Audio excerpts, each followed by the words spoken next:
সমবেত সুধী কৃশব্রতাবলম্বী সমগ্র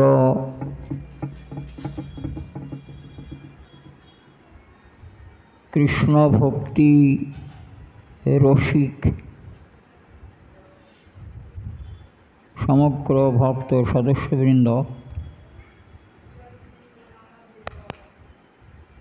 আজকে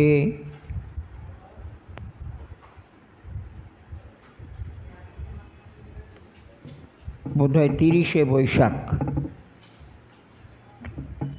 আগামীকাল 31শে বৈশাখ সংক্রান্তি।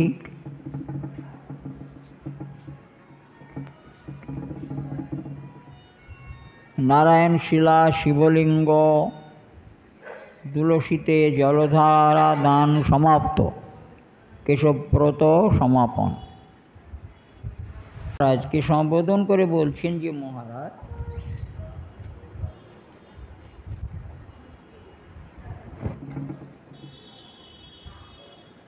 তুমি এই শ্রীকৃষ্ণ সম্বন্ধে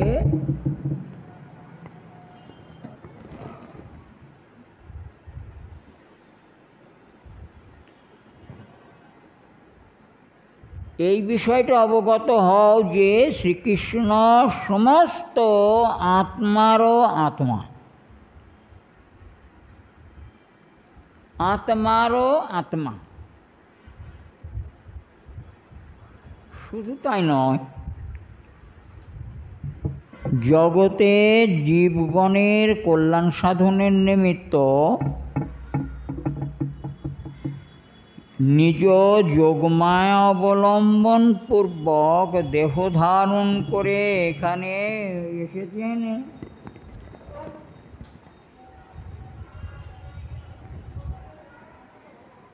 মনুষ্য রূপ ধারণ করে মনুষ্যের মতন হয়ে এসেছেন। তাহলে বোঝাই যাচ্ছে জীবকে করুণা মানে এটা গৌরহরি নয়, এটা কৃষ্ণ। গৌর সুন্দর সাধ্য সাধন তত্ত্ব বর্ণনক্রমে কৃষ্ণের স্বরূপ বিচার করছেন।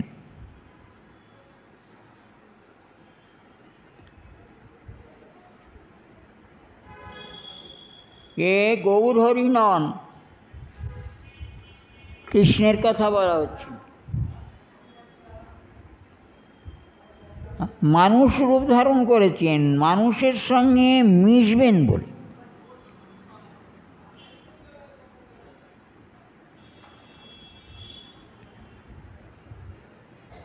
রবি ঠাকুরের একটা গান আছে না, আমরা সবাই রাজা আমাদের এই রাজার রাজত্বে, আমরা সবাই রাজা। গান জানি না। ভগবান শ্রীকৃষ্ণ আমাদের সবাইকে একাকার করে নেবার জন্যে সেই গোলক বিহারী হরির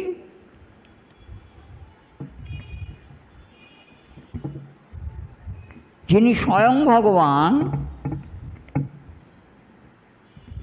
তিনি এসেছেন এই মঙ্গলময় রূপ ধারণ করে, যোগমায়াকে অবলম্বন করে, মনুষ্য রূপ ধারণ করে এখানে লীলা করবার জন্য, সকলের মঙ্গল সাধন করবার জন্য। একেবারে মঙ্গলময় মূর্তি।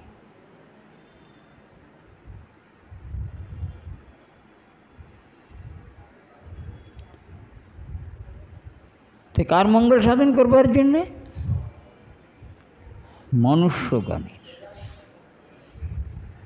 এটা কি ভালোবাসার নিঃস্বার্থ ভালোবাসা? নিঃস্বার্থ ভালোবাসা প্রকাশ ভগবান শ্রীকৃষ্ণের। মনুষ্যরূপ ধরে সকল মানুষের সঙ্গে তিনি মিলিত হয়েছেন।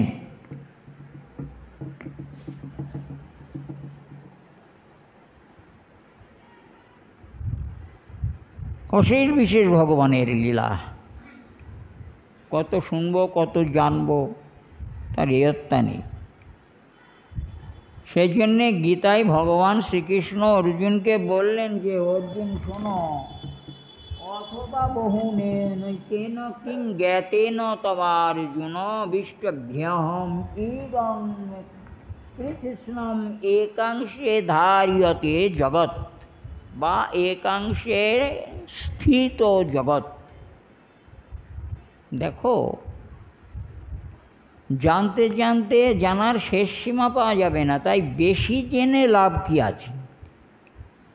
শুধু এইটুকু জেনে রাখো অর্জুন, এই জগৎ ব্রহ্মাণ্ডটা আমার শরীরের একাংশে স্থিত আছে।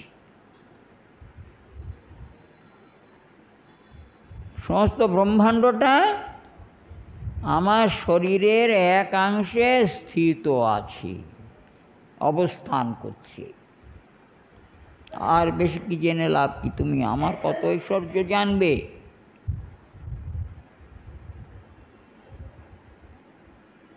এর থেকেই আমার চিন্তা করতে করতে আমার ঐশ্বর্য, আমার মাধুর্য, আমার স্বরূপ সব অবগত হতে পারবে আস্তে আস্তে।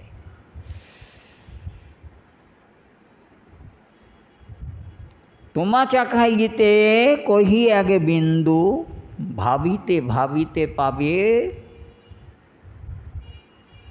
ভক্তি রস সিন্ধু।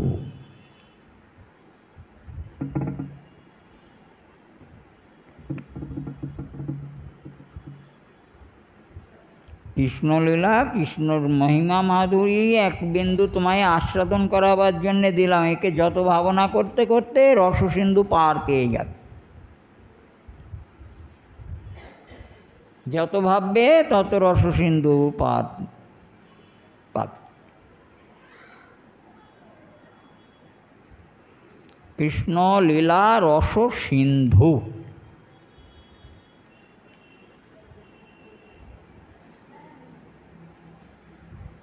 এখন শ্রীমান মহাপ্রভু বলছেন যে সনাতন,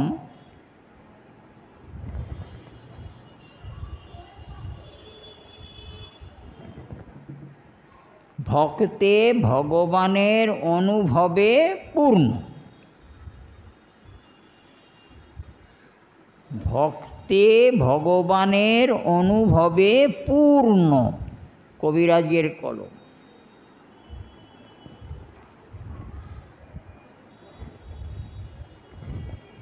বা পূর্ণ রূপ, একই বিগ্রহ আর অনন্ত স্বরূপ।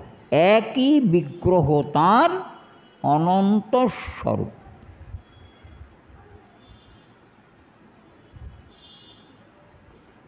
কি বললেন? ভক্তে ভগবানের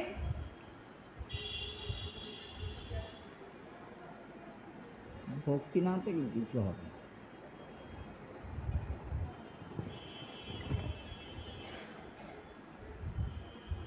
ভক্তে ভগবানের অনুভবে পূর্ণরূপ। ভ কয়তয় জফলা একার। যখন জফলা একার আছে তখন ভক্তিতে, আর জফলা না থাকলে ভক্ত প্রসঙ্গে বলা হয়। ভক্তিতে ভগবানে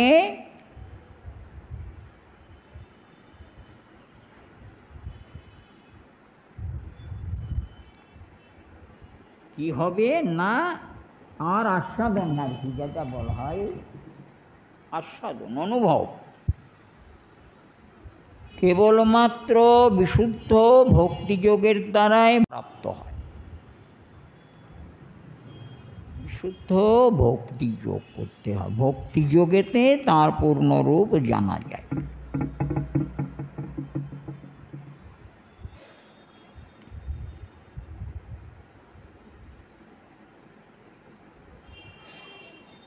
সার্বভৌম ভট্টাচার্যকে ষড়ভুজ দর্শন করিয়েছিলেন তো। সার্বভৌম ভট্টাচার্যকে ষড়ভুজ দর্শন করিয়েছিলেন তো। কখন দর্শন করিয়েছে?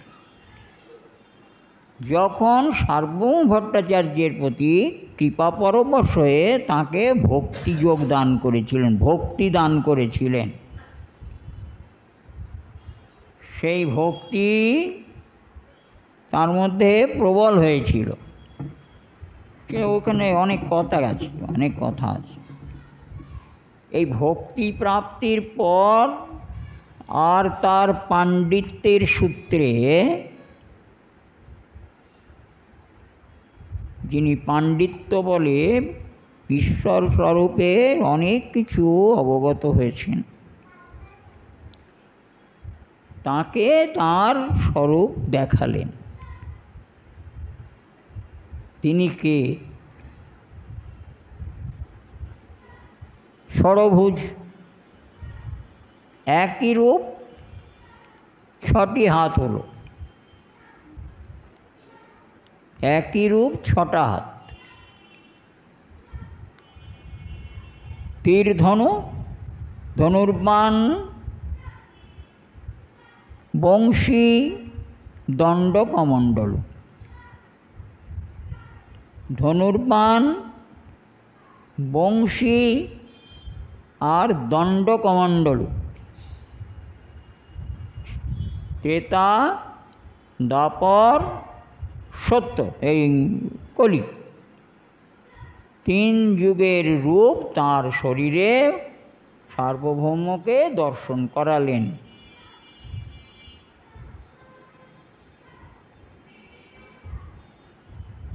ভক্তিযোগ লাভ করবার পর তাকে ভক্তিদান করেছিলেন। ভক্তিদান করে তিনি নিজে সার্বভৌম ভট্টাচার্যকে নিত্যানন্দ প্রভুর হাতে সমর্পণ করেছিলেন।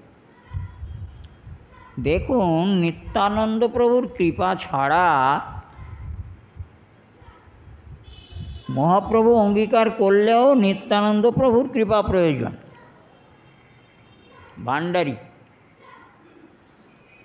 তিনি না দিলে হবে না। জগাই মাধাইকে উদ্ধার করবার সময় ঘাটে এই নিত্যানন্দ প্রভুর আদেশেই তারা মহাপ্রভুকে তিল তুলসী দিয়ে তাদের পাপ সমর্পণ করেছিলেন, অতি কষ্টে, কাঁদতে কাঁদতে।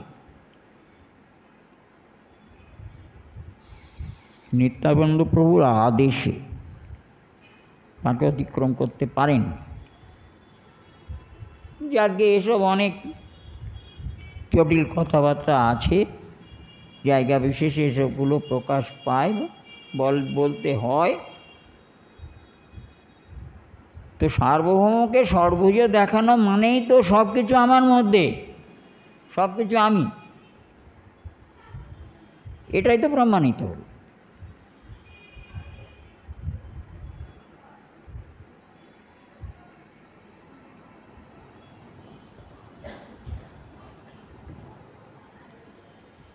একই কৃষ্ণ তার অনন্ত স্বরূপ। স্বরূপ মানে নিজেরই মতন, প্রায় কিছু একটু অন্যরকম থাকে, এই সবই তার মতন, কিন্তু একটু অন্য অন্য ভাব থাকে। যেমন কৃষ্ণের দ্বিতীয় অঙ্গ বলদেব সম্পূর্ণ কৃষ্ণের মতন, কিন্তু বর্ণ আর আচরণে কিছু ভেদ। নিত্যানন্দ প্রভু আর মহাপ্রভু কিছু ভেদ নেই, একই প্রকার, কিন্তু আচরণে আর ভাবে কিছু পার্থক্য আছে।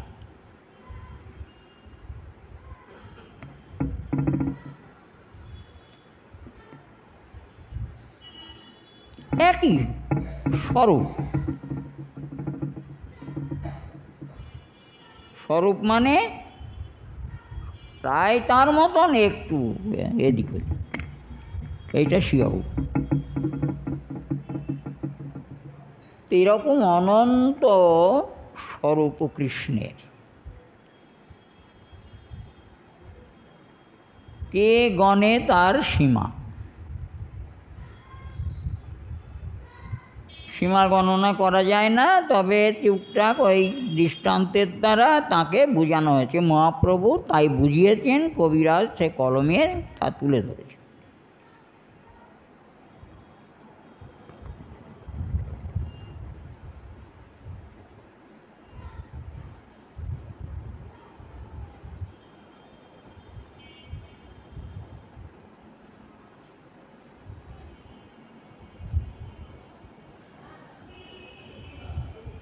স্বয়ংরূপ, তদেকাত্মরূপ, তদেকাত্মরূপ, স্বয়ংরূপ আর আবেশ, আবেশরূপ। এই ভাগে, তিন ভাগেতে বিভক্ত হয়ে প্রথমে এই তিন রূপে ভগবান অবস্থান করে থাকেন। এখানে যে কথাগুলো সব বলেছেন পরপর অনেক কিছু, শুধু বাংলাটা, বাংলা শ্লোক আছে, কিন্তু শ্লোক পড়ে এর তল খুঁজে পাওয়া সবার পক্ষে সম্ভব হবে না। কিন্তু ভাগবত ভক্তদের মুখে, পণ্ডিতদের মুখে শুনলে আপনার কাছে জল ভাত হয়ে যায়।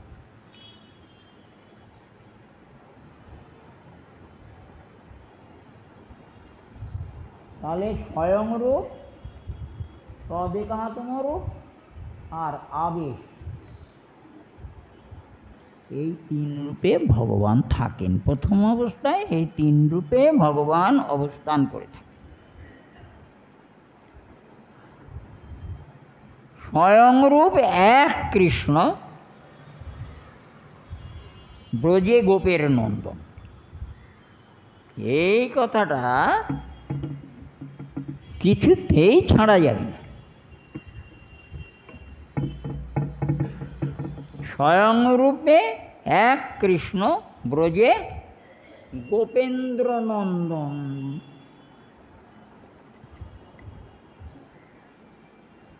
নিজে গোপমূর্তি, এইটা স্বয়ংরূপ। গোপমূর্তি মানে সুরভিরপি পালয়ন্তম, নিরন্তর সুরভিগণের প্রতিপালন করে থাকেন যিনি, গোপ।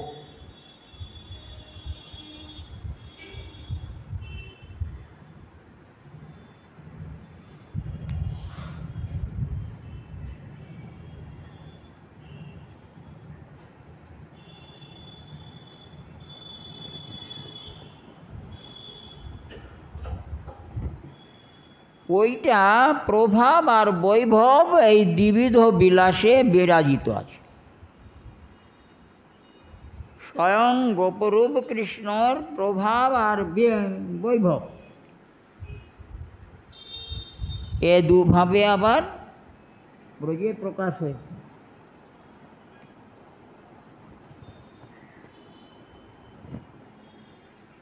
প্রভাবটা কি?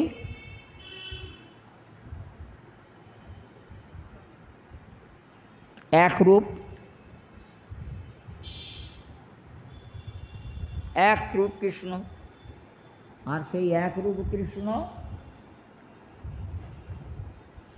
এক বপু কৃষ্ণ বহুরূপে জৈছে হইল রাশি। এক কৃষ্ণ বহুরূপে জৈছে হইল রাশি। ভেদ নেই, একই কৃষ্ণ। কত রূপ হয়েছিল রাসলীলাতে? কত রূপ ধরেছিলেন ভগবান শ্রীকৃষ্ণ? হ্যাঁ, কত রূপ ধরেছিলেন? গোপী কত ছিল? শত কোটি গোপী ভি তো শনি 300 কোটি বললেন, তদূর্ধ্বে।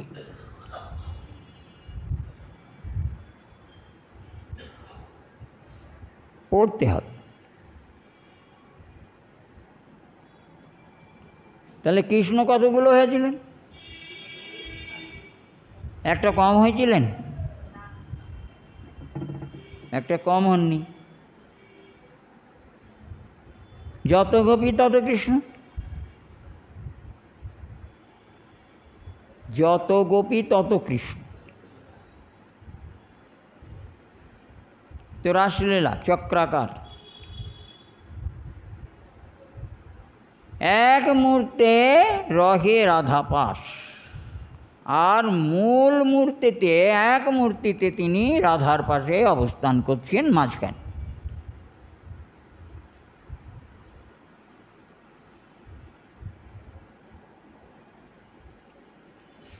দিব্যৎ বৃন্দারণ্য কল্পদ্রুমাধ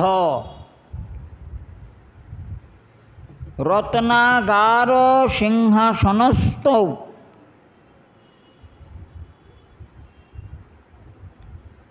শ্রীমদ রাধা শ্রীল গোবিন্দ দেবৌ পৃষ্ঠ্যালীভি সংসেব্যমানং ভজে। পৃষ্ঠালী সর্বাপেক্ষা প্রিয় অলিগণ, আলিগণ, আলি মানে গোপী।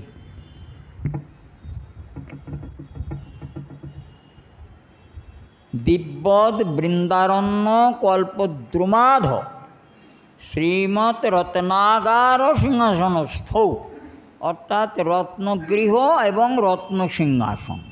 শ্রীমৎ রত্নাগার সিংহাসনস্থ, দুটো দ্বিবচন, এটা দ্বিবচন করে ওই রত্নের দ্বারাই রচিত, এটা বুঝান। বাবা এত কথা বলে পারা যায় না, বলে ফেললাম।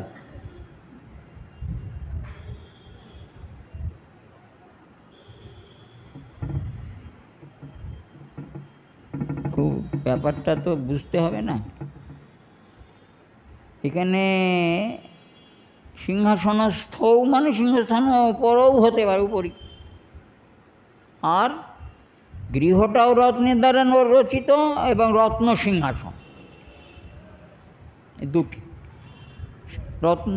রত্নাগার সিংহাসনস্থৌ শ্রীমদ রাধা শ্রীল গোবিন্দ দেবৌ, দ্বিবচন, রাধা গোবিন্দ মিলিত এই দ্বিবচন হলো।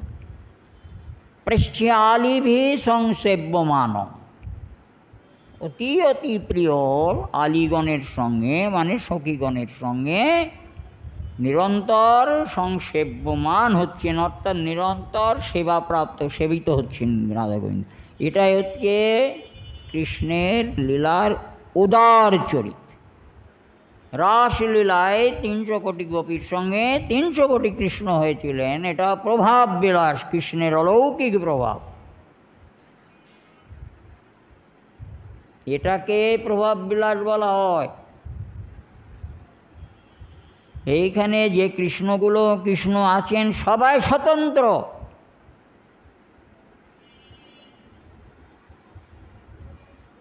সৌভরিমুনি 50 রূপ ধারণ করে মান্ধাতার 50 কন্যার সঙ্গে সংসার করেছিলেন, কিন্তু সৌভরিমুনির 50 মূর্তি ঘটনাটা কী হলো না, মূল সৌভরিমুনি যিনি 50 হয়েছেন, তো 50 রূপ, তো মূল সৌভরিমুনি যা করেন আর 50 জনও তাই করে।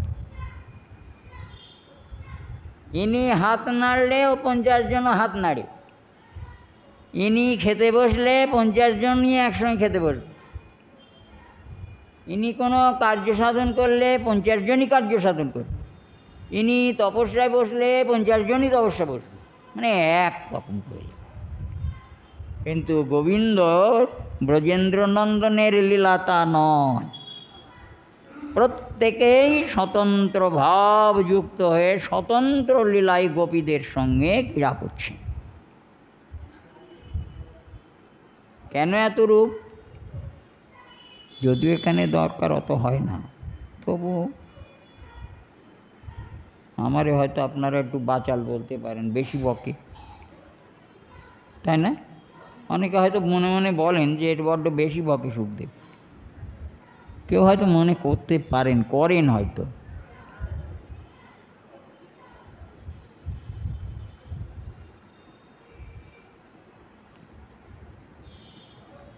কেন এই অসংখ্য রূপ? কি কারণ? কারণ একটাই,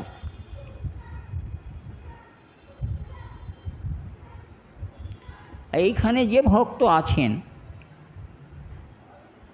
তারা যদি সত্য সত্য এই সদ্গুরুর আশ্রয় করে কিছু ভজন শিক্ষা করে থাকেন, কিছু স্মরণ সাধনও তাদের শিক্ষা করতে হয়েছে, নাইলে হবে। ভগবানকে তো এমনি ভজনা করা যাবে না, শুধু বসে হরিনামটা করলে তো হবে না। সে নাম মূর্তির লীলা, নাম মূর্তির রূপ এরকম চিন্তা করতে হবে তো তার সঙ্গে। এবং সেই সঙ্গে আপনার একটা জিনিস তো চিন্তা মনে হয়ই অবশ্য। আমি জিজ্ঞাসা করলে কেউ কিছু মনে করবেন না, আমি বেশি বকি না, আমি অল্পই বকি, ভেতরের কথা বলি। কেউ বলুন তো, আমি নির্দিষ্ট কাউকে জিজ্ঞেস করব না, আপনারা কেউ ব্যক্তিগতভাবে পৃথকভাবে কি কৃষ্ণের কোনো সেবা চিন্তা করেন কি করেন? কেউ কি কোনো কৃষ্ণের সেবা চিন্তা মনে মনে ভজন সাধন করার সময় কোনো বিশেষ সেবা চিন্তা করেন কি করেন না? কেউ বলুন।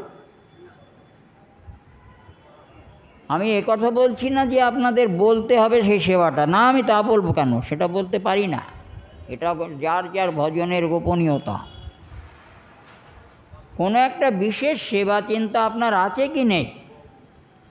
আছে? সবাই ঠিক বলছেন না কথা। থাকলে আছে, না থাকলে আছে, না থাকলে নেই, আমার বলার কিছু না। তবে জানুন এটা ভজন করতে গেলে আপনাকে কৃষ্ণের কোনো কোনো সেবানিষ্ঠা একটা রাখতে হবে মনের মধ্যে। আর সেবানিষ্ঠা সূত্র ধারণ করে নিত্য সেই সেবাকে একেবারে নিজের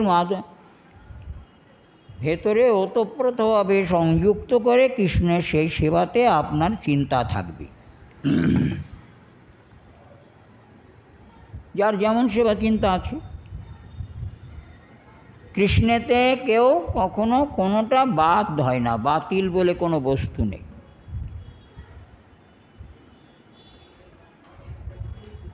কৃষ্ণের সেবা চিন্তা এটা আপনাদের একটা মনোনয়ন, ইলেকশনে মনোনয়নপত্র জমা দেওয়ার। এই মনোনয়ন আপনার ভগবান কখনো বলবেন না তোমার ভুল হয়েছে, এটা বাতিল না। এ সব মনোনয়ন ভগবান স্বীকার করে নিয়েছেন, স্বীকৃত। এই একটা জায়গায় আছে যে কেউ বাদ হবে না। ভগবত ভজনে কারোর কোনো কিছু বাদ বলে কোনো বস্তু নেই, ভগবান অঙ্গীকার করেন। তো সবাই এক একটা সেবা চিন্তা করে করে করে করে কত জন্মে জানি না, যার সেবা চিন্তার থেকে সিদ্ধি লাভ। আর সিদ্ধি লাভ হলে ওইখানে গিয়ে ওর অনেক বড় বড় কথা আছে, অত না বলে আমি ছেড়ে দিই। সেখানে সিদ্ধি লাভ করবার পর ওই সেবাতে গিয়ে তিনি নিযুক্ত হয়ে কৃষ্ণকে সেই রূপে সেবা করবেন।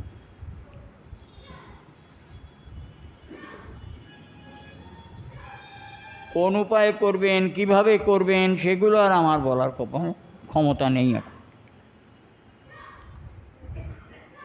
এই যে 300 কোটি গোপী, এরা এই প্রকারে সাধনে কেউ নিত্যসিদ্ধ, কেউ সাধন সিদ্ধ, এই তো পাশে যারা ছিলেন অধিকাংশ নিত্যসিদ্ধ, আর কেউ ছিলেন সাধন সিদ্ধ। সাধন সিদ্ধ আবার দুই প্রকার আছে। তো নিত্যসিদ্ধ আর সাধন সিদ্ধ এই সেবা চিন্তা করে করে তারা সিদ্ধি লাভ করে ওখানে গিয়ে এই 300 কোটি গোপী আছেন। প্রত্যেকের কিছু না কিছু সেবা ভেদ আছে, আর সেই সেবায় সিদ্ধ হওয়াতে ভগবান শ্রীকৃষ্ণ, বললাম না মনোনয়নপত্র কারোর বাতিল হয় না, এখানে ভুল নেই, ত্রুটি নেই, ভগবান সবার স্বীকৃতি দিয়ে থাকেন। প্রত্যেক গোপী কিছু কিছু সেবা ভেদ আছে, সেই ভেদ চিন্তা করতে করতে সেবায় তা সিদ্ধ হয়ে গিয়ে ভগবতের পাশে গিয়েছেন। এখন রাসলীলায় সেই সাথে তাদের সেবা ভগবান গ্রহণ করবার জন্যে, তাদের সেবা অঙ্গীকার করবার জন্যে ভগবান এত রূপ ধরে প্রত্যেকের সেবাধিকার দান করেছে, স্বীকার করেছেন। তাই এই ব্রজেন্দ্র নন্দন বা গোপকৃষ্ণ ইনি রাসলীলাতে এজন্যে অসংখ্য রূপ ধারণ করেছে।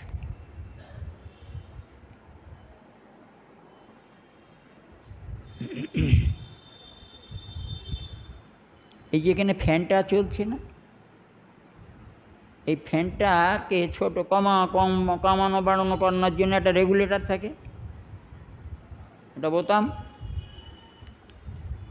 ওই বোতামটাকে যেমন ঘুরিয়ে কখনো বাড়ানো হয় কখনো কমানো হয়। যখন বাড়ানো হয় ফুল স্পিড দেওয়া হয়, এটা হলো ব্রজেন্দ্রনন্দন।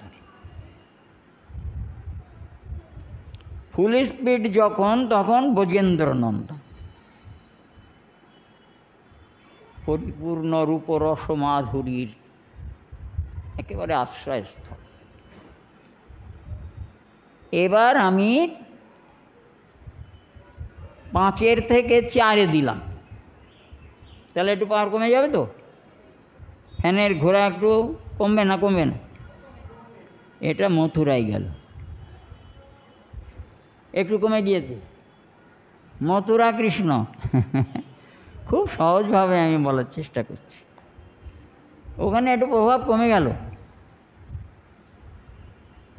1 কি 2 কৃষ্ণ আমি সেসব বলছি না, কিন্তু এটা পাওয়ার কমেছে। এবার 2 থেকে 4 থেকে এবার 3 দেওয়া হলো, আটটু প্রভাব কমবে তো। দ্বারকা কৃষ্ণ, দ্বারকা কৃষ্ণেতে আরেকটু প্রভাব কমে গেল।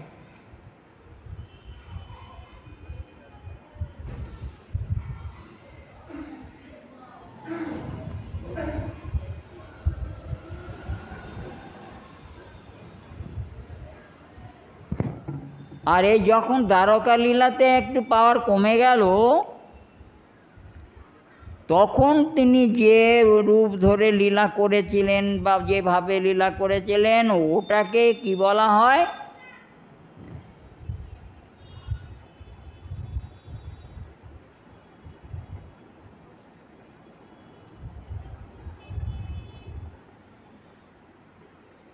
ওইটাকে প্রভাব বিলাস বলা হয়, আর এই রাসলীলা এটাকে বৈভব বিলাস বলা।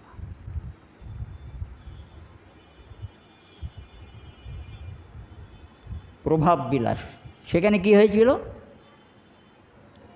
ভগবান শ্রীকৃষ্ণের ওখানে 16,108 মহিষী, তো ভগবান শ্রীকৃষ্ণের 16,108 মহিষী করবার কারণ তো আপনারা বোধহয় মনে আছে আপনাদের, না? কেন 16,108 মহিষী হলো? শ্রী বৃন্দাবনে এই যে কোটি কোটি গোপী, তার মধ্যে 16,108 গোপী প্রধান আছেন, আর এরা কৃষ্ণের অতি প্রিয়া এবং এরা রাধারানীর অঙ্গদূতা। তো ওখানে শ্রীকৃষ্ণের সেবা করবার জন্যে শ্রীমতী রাধারানী আবার একটা লীলা বিস্তার করলেন। এই 16,108 যে প্রধানা মহিষী গোপী শ্রী রাধারানী হতে উৎপন্না। রাধারানী তাদের অঙ্গ থেকে আবার আর একটা করে অংশ আবিষ্কার করল দ্বারকার কৃষ্ণকে সুখী করবার জন্য। ও অনেক কথা, তো খুঁচিয়ে ঘা করার কোনো দরকার নেই। হ্যাঁ হ্যাঁ, খুঁচিয়ে ঘা করার কোনো দরকার নেই, আমার লোকসান। তো ওই 16,108 মহিষীকে তিনি কিন্তু বীর্য শুল্কের দ্বারা বিভিন্ন দেশের রাজার কন্যাগণকে গ্রহণ করেছিলেন। তারা মনে মনে এই 16,108 মহিষী যেহেতু গোপীদের অংশ, সেহেতু প্রত্যেকেই কৃষ্ণকে ছাড়া আর কাউকে গ্রহণ করতে ইচ্ছা করেননি। সেই জন্যে এমন এমন বীর্য শুল্ক দিতে হয়েছে যেটা কোনো সাধারণ মানুষের পক্ষে ওই বীর্য শুল্ক দেওয়া সম্ভব নয়। মানে কৃষ্ণ ছাড়া ওই বীর্য শুল্ক আর কারোর দ্বারা সম্ভব হয়।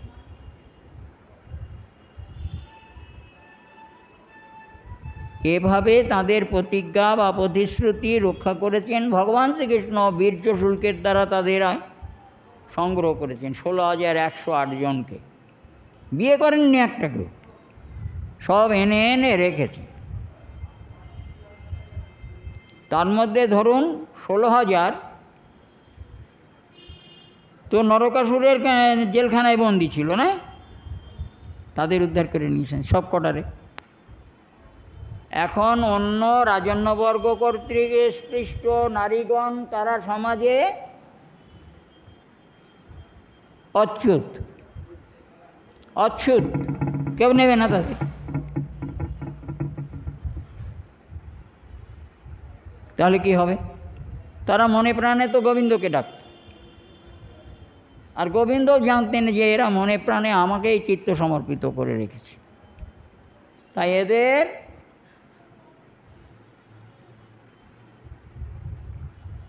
সমাজের থেকে রক্ষা করবার জন্যে স্বয়ং কৃষ্ণ এদিকে উদ্ধার করে নিজের রাজপুরীতে রক্ষা করেছে।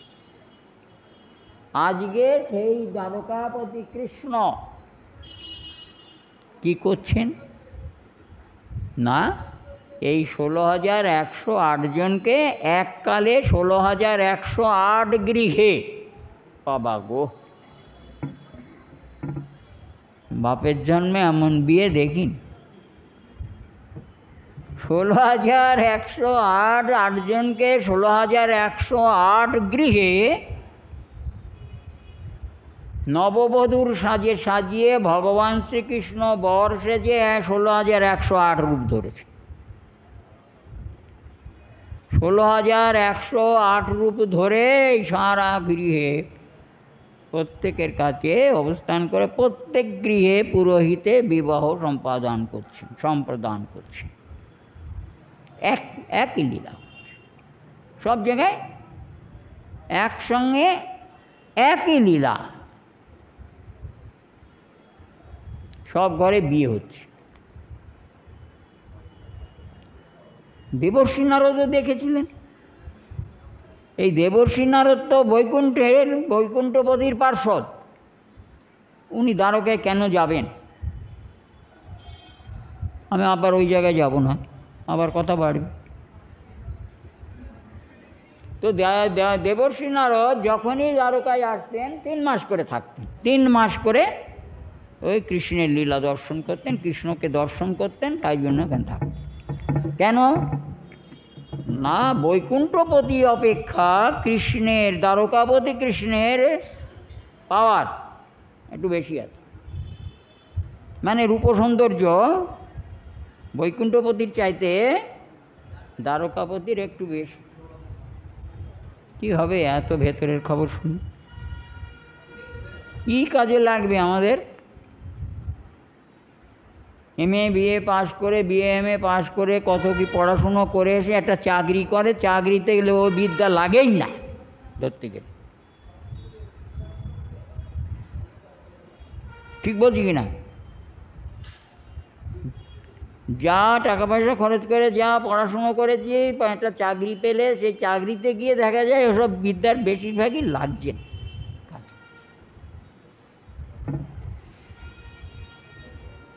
তো এখানে অত জেনে কী হবে, কাজে লাগবে না, কারণ ও মনে থাকবে না।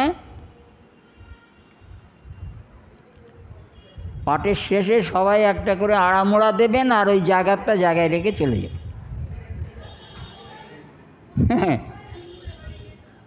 তাই তো?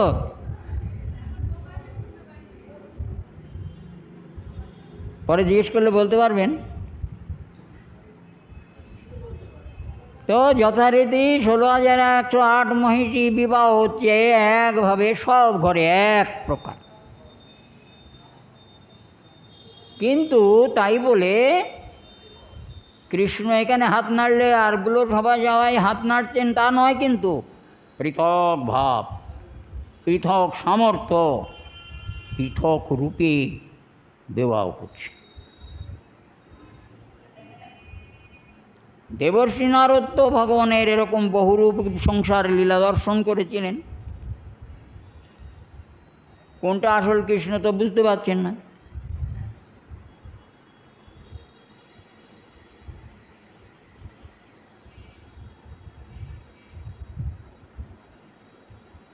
ব্রহ্মাময় লীলা দর্শন করেছিলেন, ওই বহুরূপ দর্শন করেছিলেন, কোনটা আসল কৃষ্ণ ব্রহ্মা বুঝতে পারছেন না। এটা প্রভাব বিলাস, অলৌকিক প্রভাব কৃষ্ণের।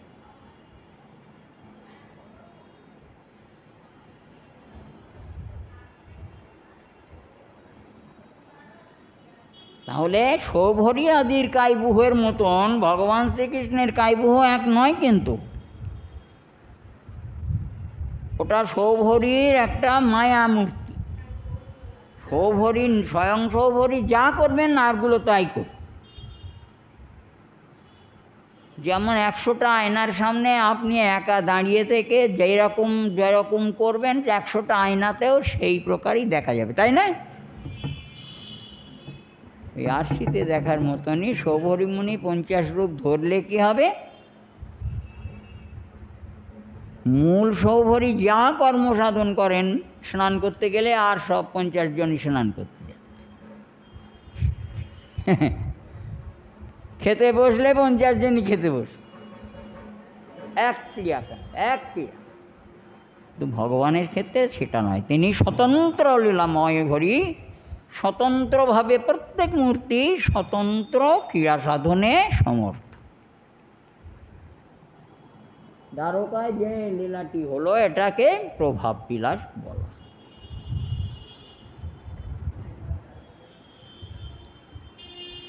আমি আর বলতে পারবো না, অনেক বকা হয়ে গেছে, আজকে আর বলবো না। আর যা যা হয় কালকে যেটুকু হয় হবে, না হয় না হবে। আগামী দিন আবার পরের কিছু অংশ আমরা আস্বাদন করব। নিতাই গৌরী সীতানাথ প্রেমানন্দে হরি হরি বল।